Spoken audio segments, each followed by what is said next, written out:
कोई अपना न दिखाई दे रहा हो, केवल दुख ही दुख, अशांति ही अशांति, उस समय आप देखिएगा भारी से भारी संकट की निवृत्ति के लिए एकमात्र उपाय है।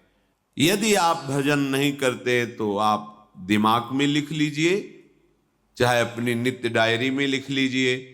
आप एक बात पर विश्वास कर लीजिए कि आपको कोई भी सुखी नहीं कर सकता। यदि आपको कोई सुखी कर सकता है तो आप हैं। बिल्कुल घनीभूत अर्थात ठोस बात है, इसे समझ लेना।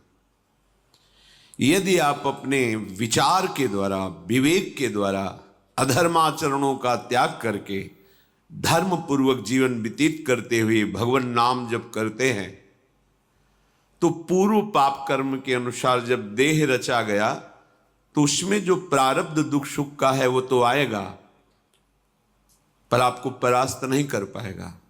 और आगे आपके लिए महासुख है जो दुख और सुख दोनों से परे है। अखंड प्रसन्नता, अखंड आनंद, वो केवल आपके करने से होगा। उपदेश मिल सकते हैं, मार्ग बताया जा सकता है, आपको सहयोग मिल सकता है, पर चलना आपको होगा। यदि आप नहीं चले तो ये कहीं भ्रम हो कि मैं कहीं जाऊं और मेरी दुख निवृत्ति हो जाए, तो इस भ्रम को छोड़ देना आप।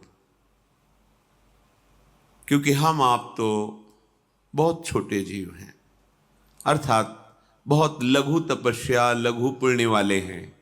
हम उन महापुरुषों की बात करते हैं जिन्होंने आजीवन ऐसा तप संचय किया, फिर भी उनके शरीर में भारी से भारी दुख देखे गए।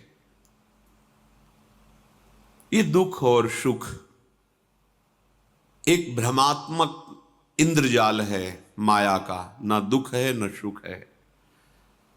जैसे जो सपने सिर काटे कोई, बिन जागे दुख दूर न होई।